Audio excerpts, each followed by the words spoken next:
Introducing National Streaming Sports, live and on-demand sports talk programming that you can access 24/7. Check us out on YouTube, Facebook, and X. And for the premier sports talk experience, tap into our Roku channel. Start your mornings with Mac and Jack covering all the weekend sports action. Then pour a cup and enjoy all the sports you can drink on the Coffee and Sports podcast. At midday, talk sports from east to west on the Coast to Coast podcast. Followed at night by some hot girl talk with Prim and Proper Sports featuring Sonia Pearson. Talk boxing on the Gloved Fist. Yankee fans tune in for Start Spreading the News. And there's more on the College Sports Huddle and Sports Scope with Robert Butler. And that's just a sampling. There are 20 podcasts in all and 70 weekly shows giving us a 3.4-star viewer rating. To find us on Roku TV, search for National Streaming Sports on the Roku search bar. Click on the logo and you're in. For laptops, mobile phones, and tablets, download the Roku app. National Streaming Sports, live and on demand, sports talk for America. Football season is here, and SeatGeek is my go-to for buying tickets. Now, with SeatGeek, every single ticket is backed with their buyer guarantee. We've all had plans change, and when you can't make it to the big game, SeatGeek has you covered. They're the only ticketer that allows you to return your tickets ahead of the event for credit with SeatGeek swaps. So when things come up, I know that my tickets won't go to waste. So what are you waiting for? Download the SeatGeek app to maximize your possibilities and shop live events with confidence. Sorry, wrong one.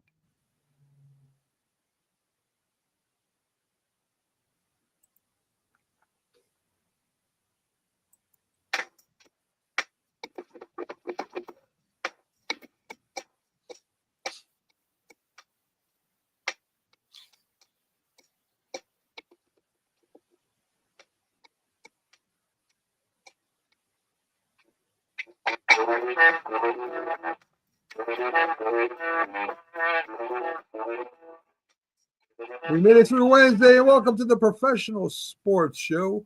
I'm your host, Mac, with your co-hosts. Let me pull this down so you can see their beautiful mugs. We have Bo Crouch, who is one of the hosts on Coast to Coast. He's got other things going on too. He's a busy guy, as we call him. He almost wore his shades for the show, so that would have been very fun. We have James Martin, who the J Train, who there he is. So James Martin, who is on the J Train Friday Night with the Fellas, and also he got in the Saturday debate show with us. So good evening, folks. Good evening, everybody out there. Glad to have you. And you know, when I look at the NFL has a way of staying in the news all the time, right? I mean, they always have stories. You know, you got the combine coming up, free agency coming up. Then you got the draft coming up month after month after month. So they have a way of keeping the NBA out of the headlines for the most part. So I want to get in a couple of them, a couple things here with the NFL.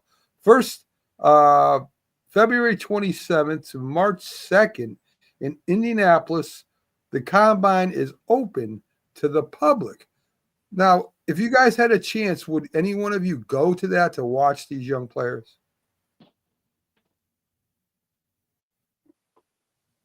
Sure. Yeah, I mean, if somebody was picking up the airfare and everything, I mean, what? Yeah, absolutely. Hey, Wen, how's it going? James? Yeah,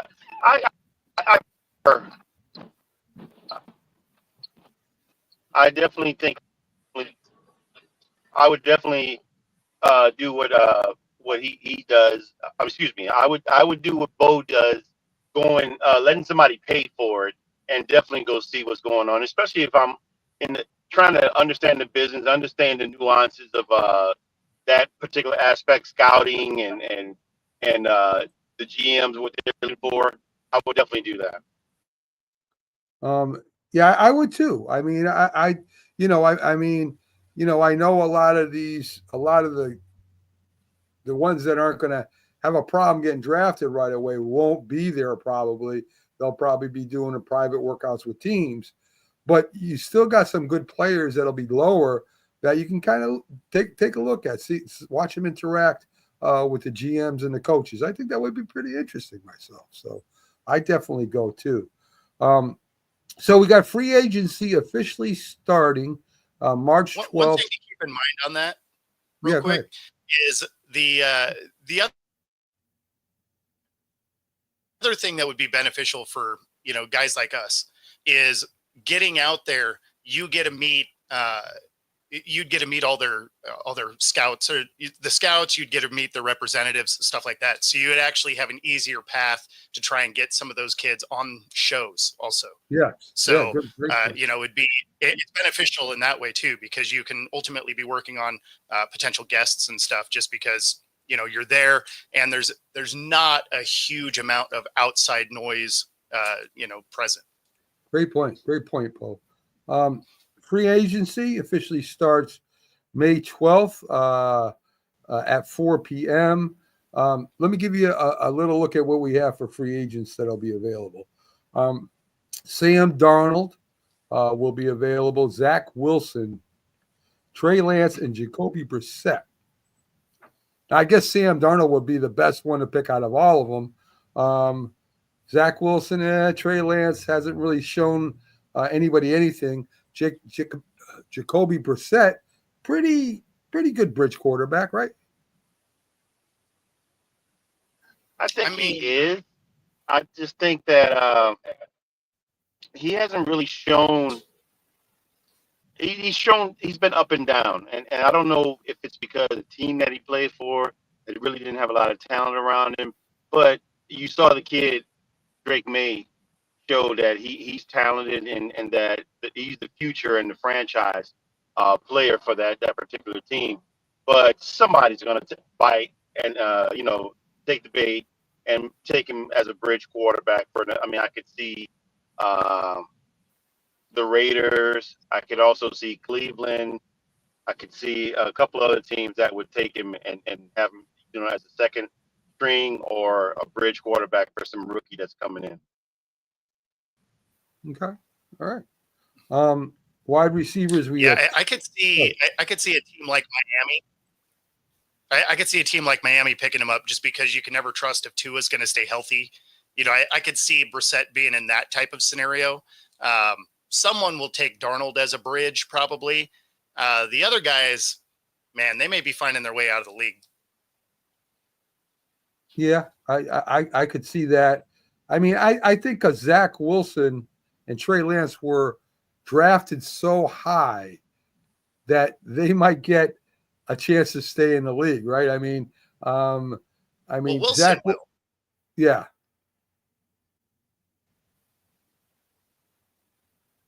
So we have wide receivers T. Higgins, Chris Godwin, Stephon Diggs, and Amari Cooper. Say the Seattle Seahawks wanted to go get a receiver, Bo. Which would you have them pick up? Well, none of those guys. They don't have the cap space. So you're not going to get a high dollar free agent. Realistically, I see them probably looking into the draft for a receiver to potentially take Tyler Lockett's spot. But the Seahawks are in cap trouble, so they're not going to get a high dollar free agent receiver, at least not this year. You don't think they could work the contract like a lot of teams do to maybe make room for him? No, because DK is hitting the cap for like 31. Wow. All right. Okay. How about you, James? I mean, your team, the New Orleans Saints, pretty high salary cap too. If you had some room, which one of those T. Higgins, Chris Godwin, Stephon Diggs, or Amari Cooper would you want your team to pick up? You're muted, buddy.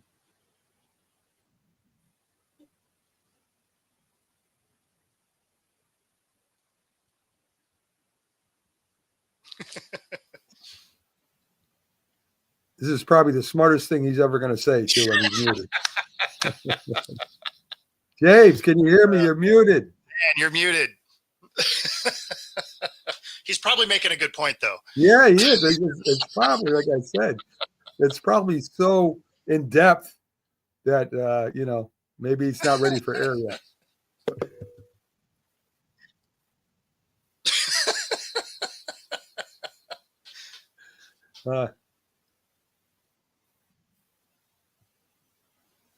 Sorry, man. I'm talking.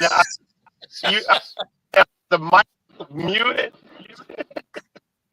We were trying to So- tell you. You weren't paying attention. You were so deep in thought. Yeah, so I will say, I'll just repeat this. Look, I'll take T. Higgins out of everybody, but the only problem with T. Higgins is that everyone is going to be buying for his services, and the price is going to go up on him. And I think it's going to be a little bit more than what he's worth. I think he's a great number 2, and he could be a number 1 for some teams, but not worth the money that someone like a Jamar Chase is going to command, or someone in that ilk. And I think that with Chris Godwin, the way he's already earned his money, and he's got some injury history, if I want to take a risk on a guy like that, I think I get a better value out of a Chris Godwin that's still going to be a bona fide number 1 or number 2, very high number 2 that I could afford. What's interesting to me is neither one of you said Stephon Diggs. So the thing is I think he actually might take a discount to go play with his brother in Dallas. Okay. All right. That's possible. Okay. All right, James, you're good, right? You don't Yes. good. Okay. All right.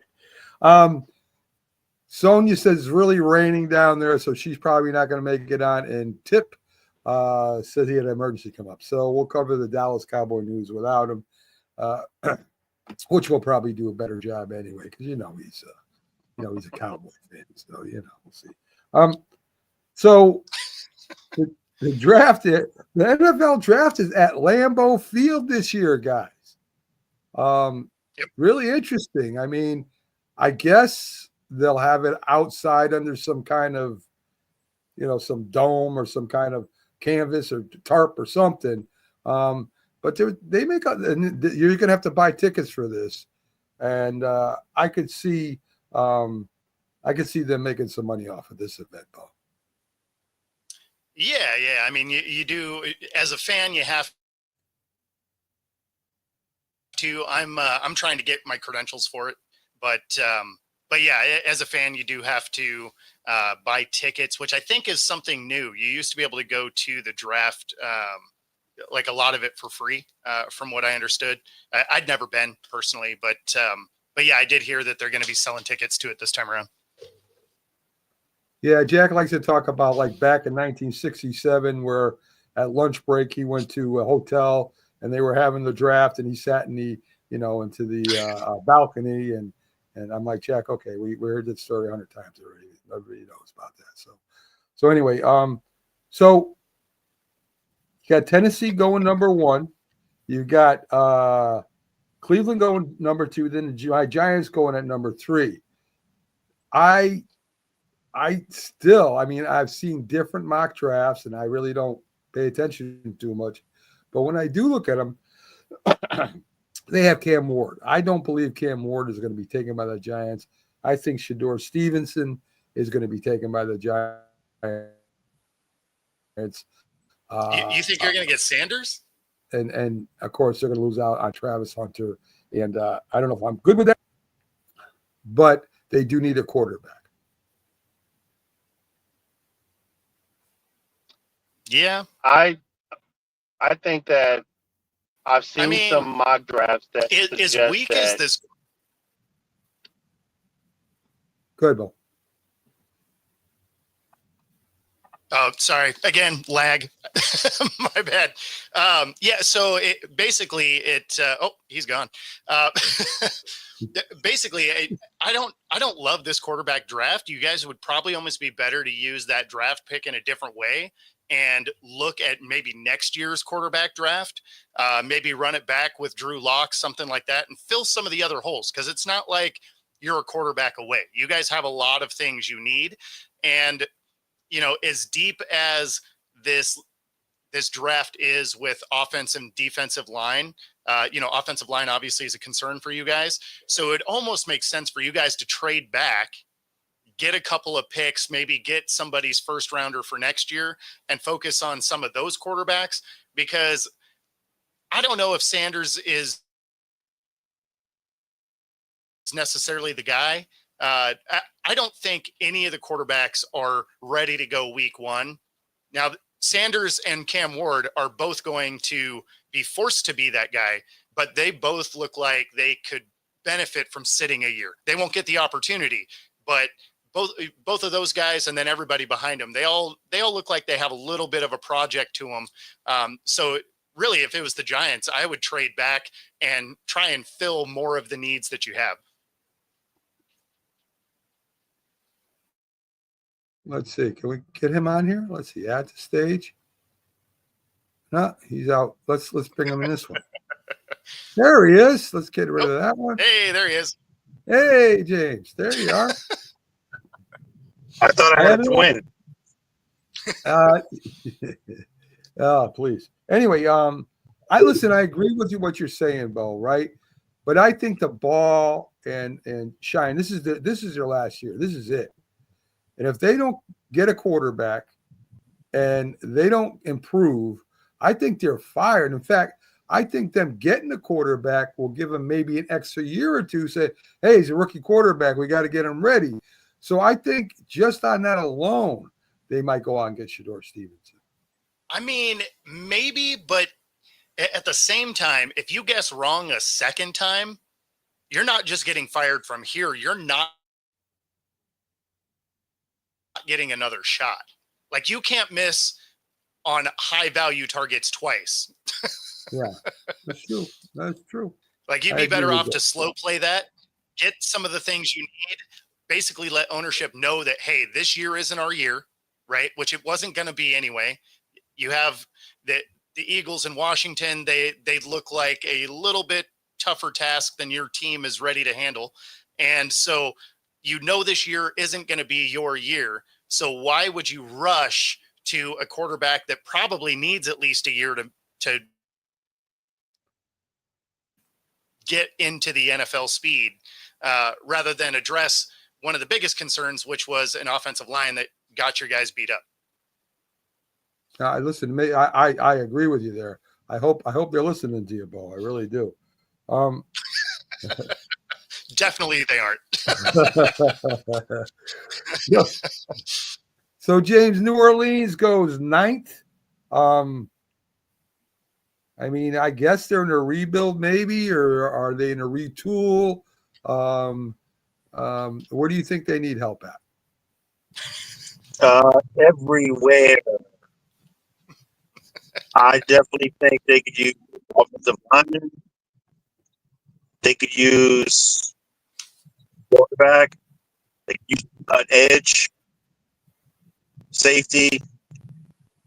But at number 9, you're probably going to pick someone either offensive line. I like people, and because of his short arms, I like to keep inside the guard and use the guard. Ted McMillan, wide receiver, would be the number 1 for them at next. That's just everything.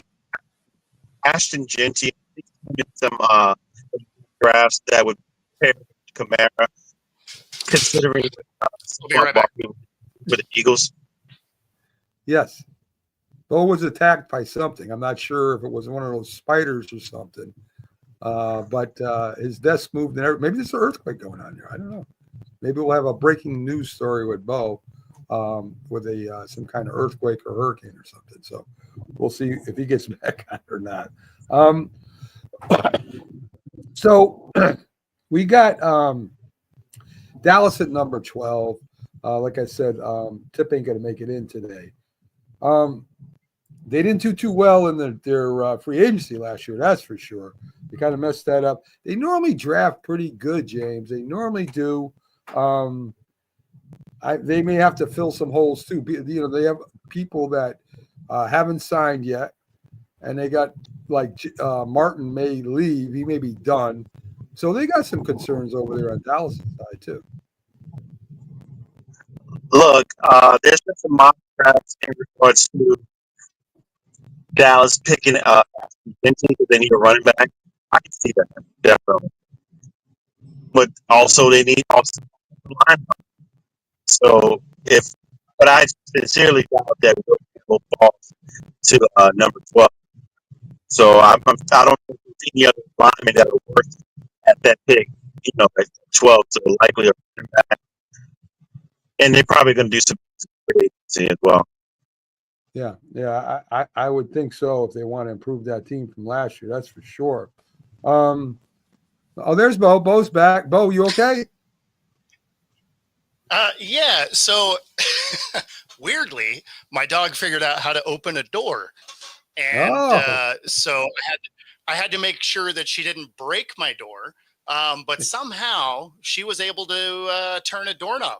And so that is a problem moving forward. Yes. Yes, it is.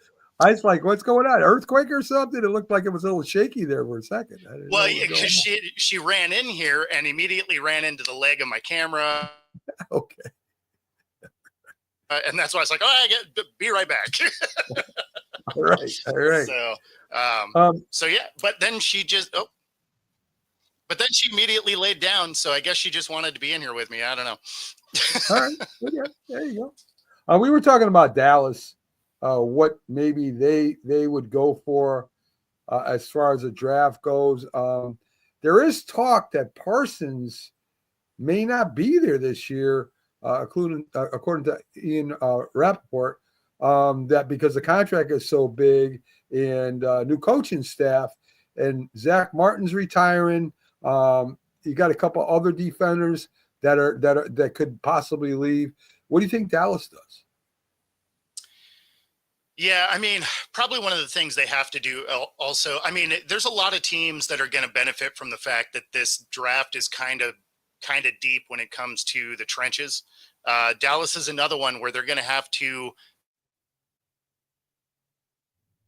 fix their offensive line a little bit. That was some of the issue that he's going through it. That was one of their issues that they had. Them moving on from Parsons probably makes sense. Not because I don't think that he's a hugely impactful player. Of course he is. They have some very real cap issues. He's going into the last year of his contract. So if they were to, rather than get something done, trade him and get some more draft picks, they could probably try and rebuild pieces of this team quicker.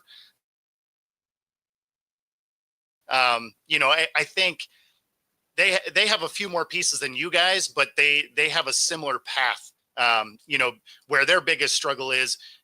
For you guys, it's a lack of talent in areas. For them, it's they can't afford to keep people. So they're going to have to figure out how to draft and stay under that cap number.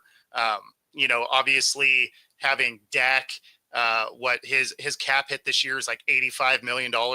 So, I mean, that burns up a lot of room. So then you have to lean heavily into the draft because you can't pay people. Yeah. The Raiders also, there's talk about Max Crosby. He didn't seem too happy last year. They may want to get James is persistent as hell. He keeps coming back. All right, James, let you back in. Hey, yeah. Hopefully, he gets somewhere where signal's pretty good. Yeah. So, the Raiders. I don't hear anything now. Okay, well, that's. Oh, you don't hear anything? Probably need to. Well, you're not going to hear me anyway, I guess. That's par for the course. I mean, it's I was just going to say log out and log back in, but yes. How get back in again? All right, so Just anyway. 1, 2. we can hear you. He's froze again. Face only Yeah, a mother he is. could love, right? Yeah, that's Man. yeah, goodness. At least he looks confused. Yes. At least he does. So anyway, Max Crosby, Again, was going to command more money. And the Raiders need a lot of help in a lot of places too. Yeah, I think the Crosby deal is different now, though. Had they kept on with Pierce and kind of the way things were going, I think he would have wanted to force his way out. Now that the Raiders are looking at Carroll and Kelly and, new pieces coming in, that might be worth hanging out and seeing what you got, right? Because you got Kelly coming directly from college, which usually makes for a good draft because they have inside knowledge of kids that may not be high on people's boards. Okay. Anytime you see one of those college coaches come in, usually they have a pretty good draft. Doesn't mean it always translates into the NFL, but they usually have a pretty good draft. Pete Carroll, obviously, prime example of that, wins a ring because of it.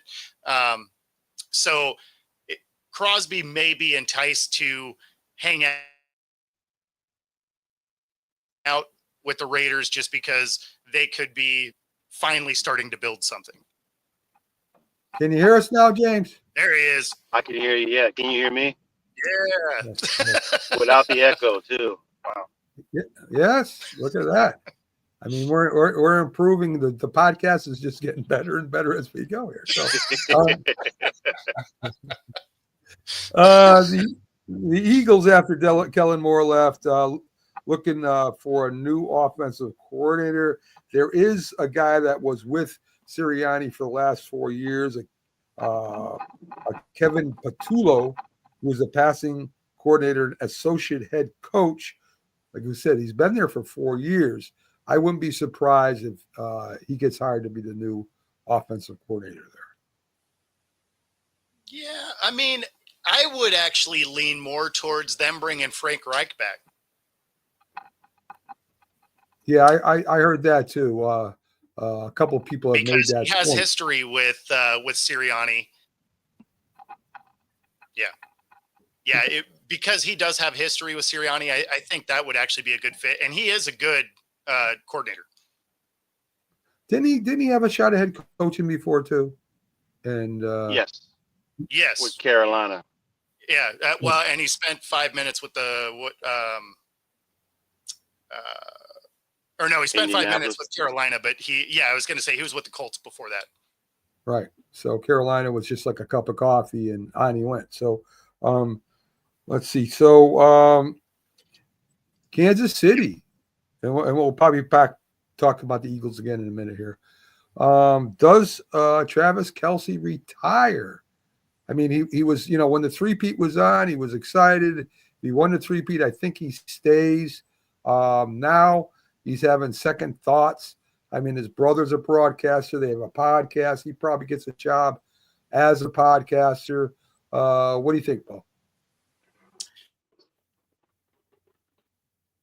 I mean, so it's really going to depend on if he's willing to put in some work that it appeared he didn't this last season.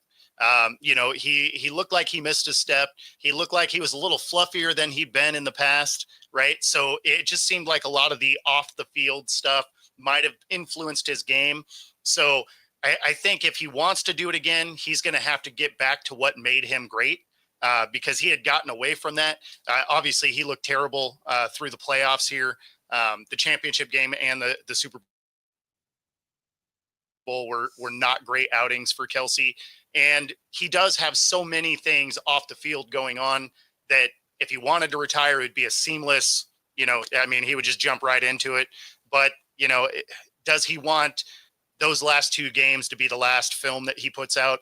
Plus, he is really close to some records, right? So, I mean, if he were to finish his contract, which is just one more year, it would make sense because he would be chasing Jerry Rice's all-time receptions. So I mean, like there's some records that he's within range of that would be pretty amazing.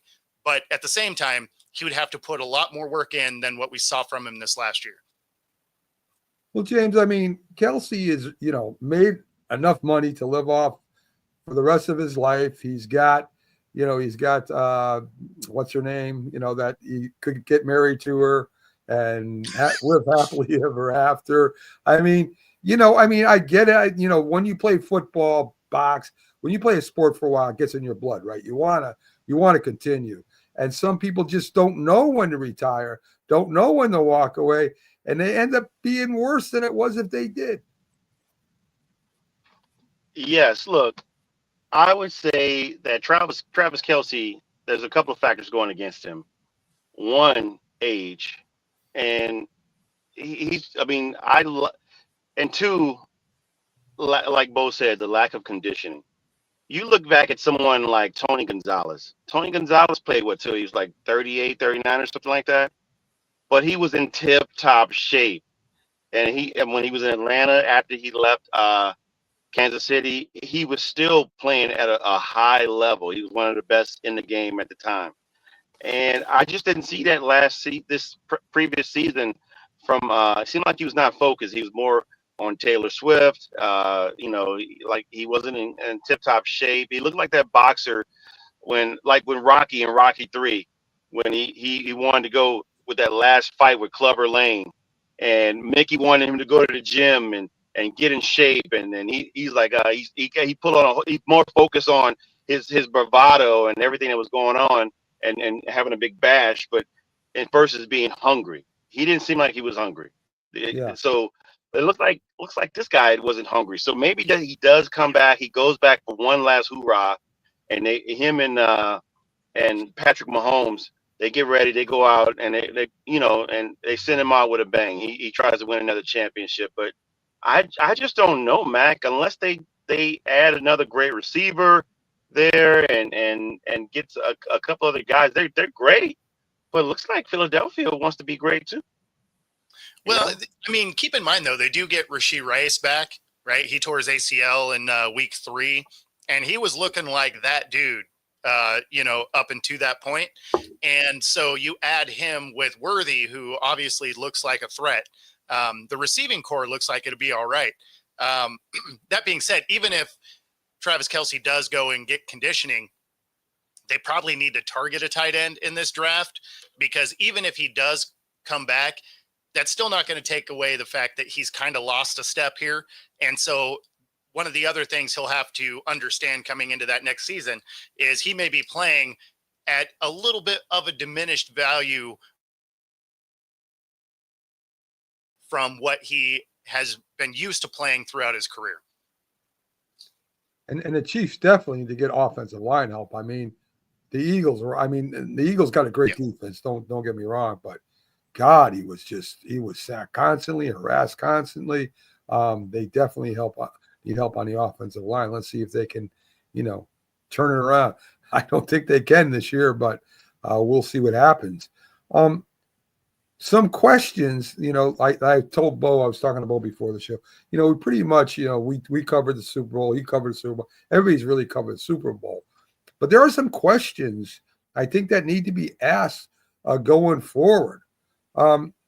First, what are the Chiefs going to look like next year?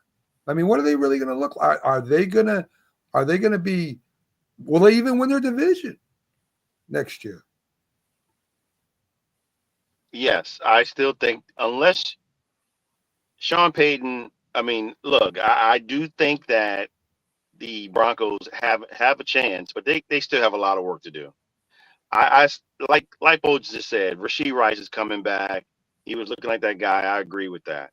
And then you have Andy Reid. Andy Reid, man, it's just, and Patrick Mahomes. It's like you can dump everything around you and still build from ground up with a guy like Patrick Mahomes. But you just got to have the weapons around him. I mean, just average guys. If you have average guys, I think, I do think that Rashee Rice he's not elite, but he's good enough to make that offense look great. And the guys around. I mean, I don't think DeAndre Hopkins is coming back. They probably had him for a one and done. And Juju's, yes, probably done as well. So they got to go in free agency. I'd be surprised. I don't know what their cap looks like. Maybe they're in the running for getting a T. Higgins. I don't know if they can afford him or not. But yeah, I mean, they might be able to. But you got to say someone like Chris Jones, he just broke the bank. So I'll be interested in knowing what their cap space looks like. So they need to get somebody in there because it showed that they had problems when you had a couple of rookies for the Eagles shutting down wide receivers. Yeah, I mean, is Patrick Mahomes, has he lost something? I mean, all year, listen, he didn't look that good this year during the regular season. He throws a pick six during the Super Bowl. Look frustrated, look confused at times out there. I mean, I'm not saying Patrick Mahomes isn't one of the greatest quarterbacks in the league right now, but has he lost something off his fastball, Bo? No, I mean, really in the Super Bowl, obviously he was just harassed and the offensive line didn't do anything for him. I mean, they were able to get there with their front four on defense. I mean, they didn't even throw a blitz in until the third quarter, and you wouldn't have known that based on the stat line. But I don't think it's necessarily that. I mean, it's just some of the plays that are cardinal sins for quarterbacks that he's gotten away with his whole career. He got burned on a few times this year, right? Is thrown across the body where he's gotten lucky and been able to complete those passes through the first, 5 years of his career. But I mean, eventually law averages, like, you're going to get burned on some of those, and these defenders are fast. So at some point they're going to find a way to do that. And one of the biggest things is keeping Mahomes contained, which is what they were able to do in the Super Bowl. If you are really disciplined on defense and keep him contained and actually make him go through his progressions, that's not the best part of his skill set, right? His skill set is being able to extend plays and then create opportunities. If you leave him in there and you get him moving around within the pocket, progression reading isn't the strongest suit of Mahomes. I agree with that, definitely. James, I mean, no more look passes, no look passes, right? We're not doing this anymore. We're going to look at where we're throwing the ball.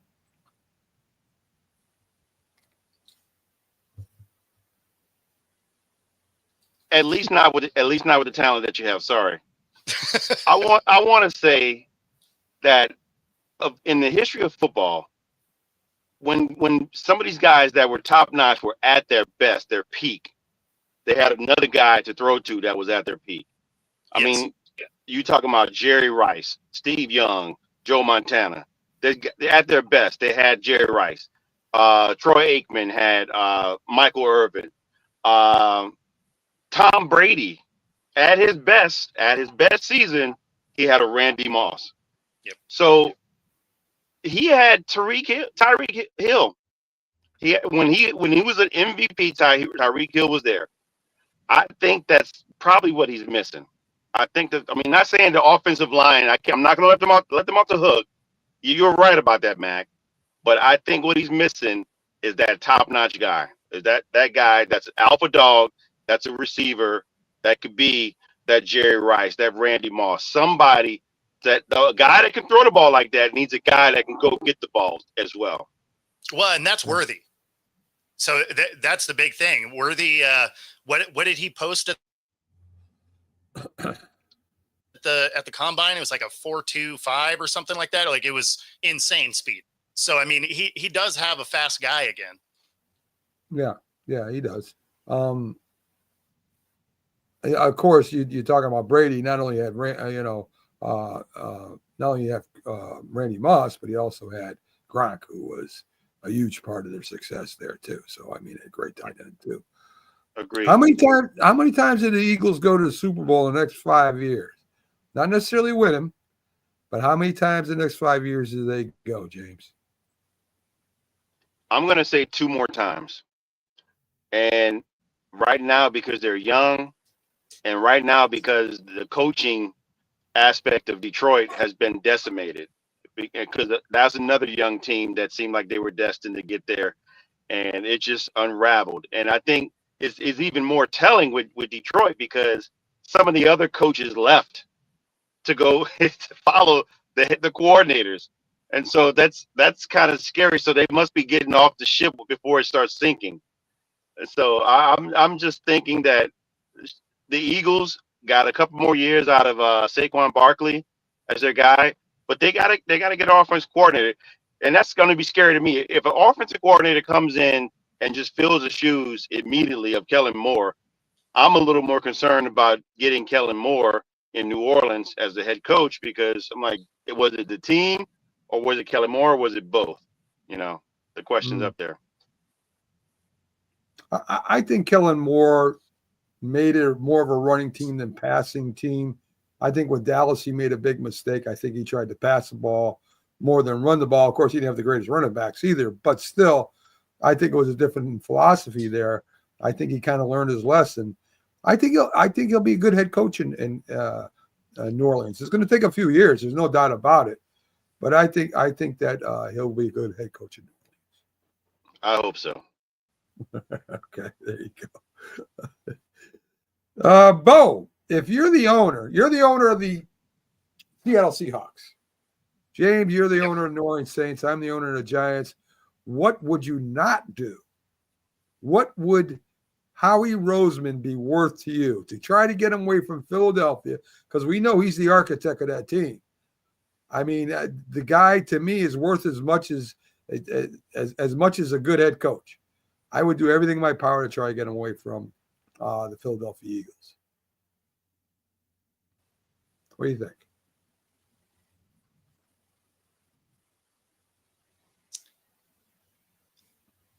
Go ahead. If I'm the owner, first of all, I fire the GM that I have right now. He's been there 25 plus years, and I think it's just time to really, it's kind of like the marriage with Sean Payton. He was there before Sean Payton. He hired Sean Payton, but you can see the writings on the wall that, things have just not been great. Some of the draft picks have been bad the last few drafts, and it's just, sometimes it's just a change of scenery might be great. So I let him go, and I try to get me, I don't know, you can't. It's hard to get Roseman out of there because you're going from one position to the next. But I would say maybe give him the GM job and the president job, because that's what Mickey Loomis was. You got to sweeten the deal a little bit. So maybe allow him a little more power in the organization, and get him in there to do what for our team, what you did for another team, to show that, hey, it's not just this team, it's not just the organization. It's just, maybe it's Howie Roseman. Maybe you can come here and do the same thing for us. Your job is done there. We'll give you a little more power here. So, Bo, he's not just in the draft. I mean, he finds jewels in the draft. There's no doubt. But, I mean, he signs a lot of players to one-year deals.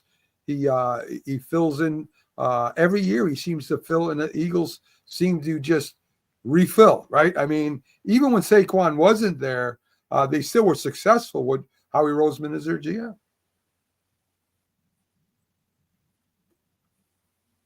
Yeah, no, he's done a great job, and it's not like they didn't have a running back before Saquon got there. I mean, they had an adequate running game anyway. For Seattle, I don't see a scenario where they would do that. They just extended Schneider. We have brand new coaching. They look pretty on board with seeing what John has moving forward, at least for the next few years.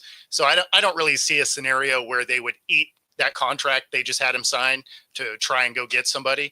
But yeah, I mean, he's done an amazing job with the Eagles. What happens with the Seahawks over the next couple of years probably determines whether or not Schneider's still in Seattle, though. Yeah. I know as a Giant fan, go get him. Go get that dude. Get rid of Shine and the ball. Get rid of the ball too. Let him pick somebody. I mean, please. So let's turn a little bit to the NBA. The Lakers do Luka Doncic, 14 points, 4 assists after only playing twice in 2 months. So you could tell he was nervous in the beginning. It looked like LeBron felt comfortable with him.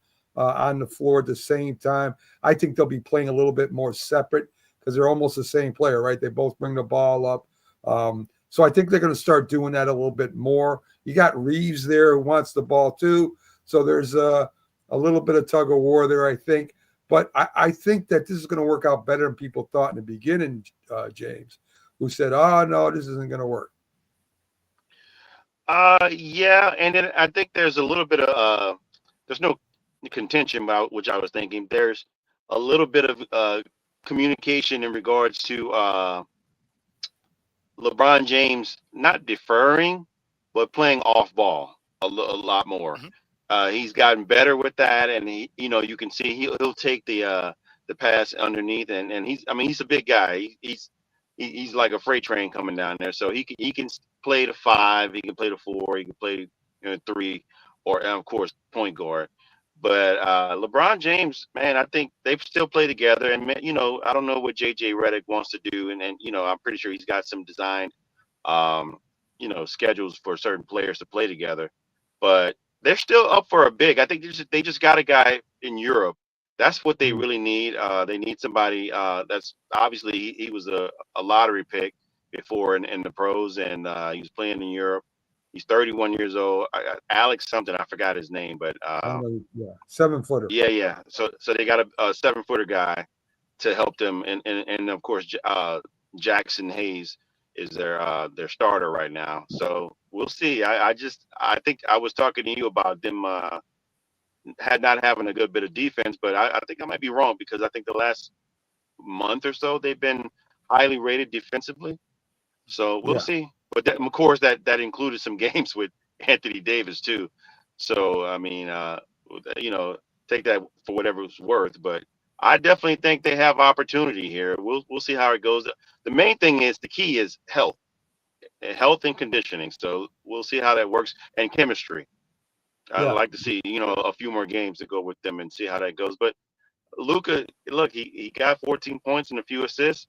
It's gonna get big. It's only gonna go up from there. I agree. Bo James is a youngin', so excuse him. But, yeah, LeBron runs like a freight train down there because you can't touch him, right? You can't foul anybody anymore. Yeah, there's that. So he gets all those easy baskets that would have never happened if he played back in the 90s. But anyway, I guess the Dallas fans, since Anthony Davis got hurt now, he's going to be out for a few weeks with his. He got hurt. Oh, shocker! Who knew? The left abductor is hurt, so he's going to be out for a few weeks. He said he didn't think it was that bad when it got hurt, but of course, he's a doctor, so we all listened to him and said okay. But listen, Anthony Davis, for Dallas to work, Anthony Davis has got to be in the middle. For Dallas to work, he has to be on the floor. Like this trade didn't make any sense in basketball terms, right? So you do this deal in the middle of the night because you just want him out of town, and you trade for Anthony Davis, who's largely been injured for his entire career, right? He's had a season and a half that he's been healthy, and he was mostly healthy last season, but he's that guy that it's just a ticking time bomb. Like, he's gonna get hurt. It's not if, it's when, right? And so you trade away your future because you trade away a guy in Luka that you're saying is out of shape, but he just took you to the finals and has been all NBA 5 years in a row. Like, I don't really know how much more you want this guy to do, right? And then you're going to send him to the Lakers, who need the guy of the future. LeBron's only going to be there a couple more years, and he's shown over the last couple of years that he can play off ball. So I didn't think that this was a bad move for them anyway, because he can play that off ball position and let Luka be Luka. When it comes to the Mavericks, I don't know what their thought process is. I'm sure Cuban is just killing himself for selling so much of this team, because they have basically destroyed any future of this franchise. I mean, they're going to be a bottom team because, again, with AD going there, you're like, okay, if AD is perfectly healthy, say he doesn't get hurt, which we got to get way into make believe land, but still stay with me here. So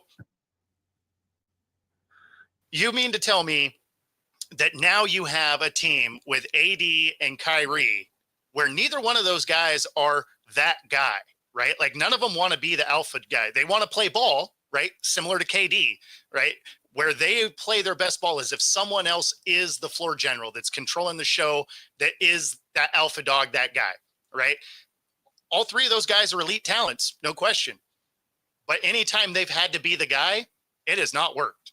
And now you're back to a situation where you have Kyrie and AD where they have to be the guy, and it's not going to work. We've seen it not work. Right. Well, speaking of injured players, Joel Embiid is going to get, I guess, surgery after the season's over. He's played a whopping 13 games so far this year, so they're getting their money's worth for him. I guess you trade him in the years out. What do you get for him? I don't know now. I mean, it's not like he's, going to take you to champion. I don't think going to take you to championship by himself. Anyway, you can't really build a team around him if he's hurt all the time. So, Bo, back to you on this. I mean, what do you do now? Are you stuck with Embiid? Yeah, I mean, you're stuck with him. Like nobody's going to want what you're paying him. So unless you're just going to give him away, he's your guy, I guess. I mean, you sort of have to start building like he's not on your roster, but he's going to barbecue your payroll for a while. James, I mean, Maxey is the leader over there now, right? He's the leader over there. He even got ticked off at Embiid. And they had some words, and Embiid's fighting with his teammates and fighting with people in the stands. Guess he's frustrated. But it's not the fans' fault that you can't play and you're playing bad. I mean, that's kind of dumb. But what do you think? I mean, do you think that they can build a team around Maxey? Is going to take a few years.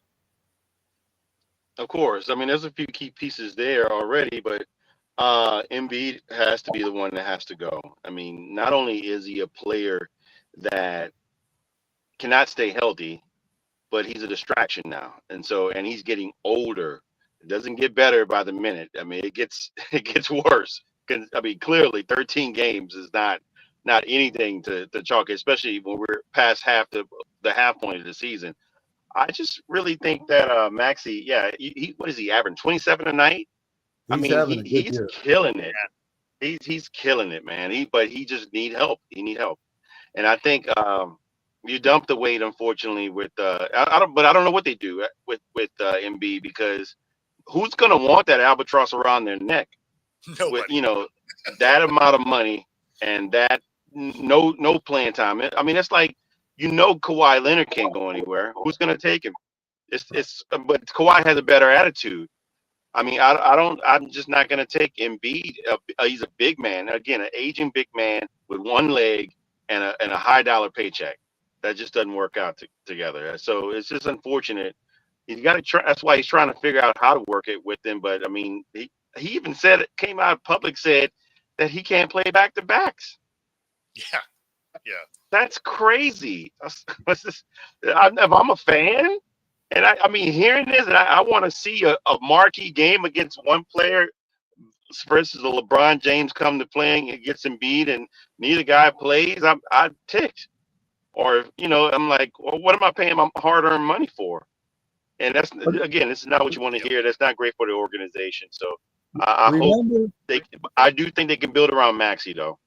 Remember when no one's going to take a flyer on him because he's expensive, he's injury prone, he doesn't want to work, and he's a cancer. Like, you can't be expensive, bad, and have a bad attitude. Like, that doesn't work. Yeah. You remember when Embiid, Maxey, and Paul George were going to be the big three? How much has Paul George played this year? I don't think very much either. So, I mean, that was a max deal for Paul George too. So throwing good money after bad. That's all they're doing with that. So UB Brown retires from broadcasting, was a coach before. Okay, he did good on certain teams. Like to yell at the players, which I think they need to have done to him sometime. But truly a broadcasting king in basketball, James. I even saw the officials give him a basketball, and he said, after all the hard times I gave you and whatever. So it was pretty nice to see that. How old was Hubie? Is he 91? He's up there. I'm not sure if it's 91. I think he was like, yeah, but I mean, it's great. To be able to retire and not not die off in this field. I mean, I'm not gonna lie. It's probably for him. He's probably happy either way, one way or the other, because that's most of these guys. They're lifers. That's what they want to do. If it's me, I'd rather be sitting there yelling my lungs out, excited, and then just drop off and then say, okay, that was great for me. I enjoy it. This is part of my life, or this was my life. So, but, Right. I mean, retirement might be a little bit. Maybe he's being forced out. I don't know. Or if he's tired, I don't know. But most of us, to do it this long and still call it game, man, is incredible. It says a lot. It is. So baseball, Bo, starting I mean, pitchers. at 91, you have to think you're getting tired, right? You would think, right? I mean, shoot, 91. I don't even know if I'll be around in 91. That's a long time. But listen, baseball pitchers and catchers started yesterday. The MLB season's starting up. Of course, Yankees. You know who you are, Bo. I got a brain freeze right now. Yeah, no, I mean, we barely have a baseball team. It's fine. I get it. Okay, all right. And James, I think, are you an Atlanta Brave guy? Yes, I like the Atlanta Braves. All right. The Dodgers are 275 to win the World Series. The Yankees and I think the Braves are second. Who's stopping the Dodgers this year? Honestly, I mean, what team out there? I know it's a long season; anything can happen. But really, I mean, they just got an all-star team, Bo. I don't know who's gonna come up there and put a wrench in that machine. Well, especially when you consider Ohtani's supposed to pitch this year also. So that is that's quite the team they've purchased. They really need to figure out a salary cap for it. Baseball needs a salary cap, but they need a salary floor also, so that teams like the A's don't exist, right? Like, make them actually put a roster together that makes sense. But then let's also make it so you can't just go buy rings, right? Like, Yeah. how about we make the sport competitive? That'd be pretty cool. Again, as a Mariners fan, where we routinely just get smoked, and we did nothing in our off season, which is frustrating. So it's why I've carried this hashtag for years, from hope to nope. Like, that is the Seattle Mariners for you. Well, I mean, I don't know if you could do that. Well, 2 points. One, I don't think Ohtani's going to pitch ever again, to be honest with you. I don't think they want to give him a chance hurting that shoulder. I think he's going to maybe spot start here and there if they need him or whatever. I think he's going to be used a lot like Babe Ruth was. I don't think they want to mess up his shoulder again, because you could tell it affected him this year a little bit, Sure. especially in the World Series.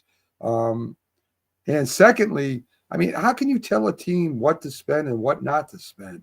I mean, you know, the Yankees did it way back when under Steinbrenner. The Mets are doing it this year with Soto. I mean, how do you stop that? I think I want to say one thing. I think what can stop them, Mac, is embezzlement from Ohtani's former assistant. Awesome. Yeah, no, I mean, just putting a cap on it would be a true salary cap for baseball would probably even out some of the playing field there. That'd And be I nice. don't mean like a ridiculous hard floor, but if you're an A's fan, are you happy with the way that organization's run? Of course not, right? So, and it's because they pay as little as humanly possible. So it would make sense to have some sort of base, right? Because there is a minimum wage in baseball, just like there is anywhere else. So, I mean, you can make it so that they have to try and spend some money. But yeah, I mean, that's the biggest thing is if you put a hard cap on it, it's why the NFL, it tends to be competitive, right? And generally when you're looking at the playoffs, you have, 4 or 5 teams that weren't in it the year before that are in it that next year. Those are some of the things that are kind of missing from baseball that, I think would draw more people in, because it's tough if you're a Pirates fan or, the old Expos, right? Like where they were just getting smoked all the time. Like there's a reason that, some of these teams go away because they have ownerships that don't want to do anything. And so if there was a cap and it made talent move around the league a little bit, it would probably make it a little more balanced. Okay. Well, we went a little past our time tonight, folks. I want to thank you for joining us. Thank you for all the comments and hopefully potential shares out there. Thank you for tuning in Wednesday night. And Bo, we'll see you tomorrow, I think on Coast to Coast. And I will see you on Friday live. Thursday will be a rebroadcast. So we'll see you.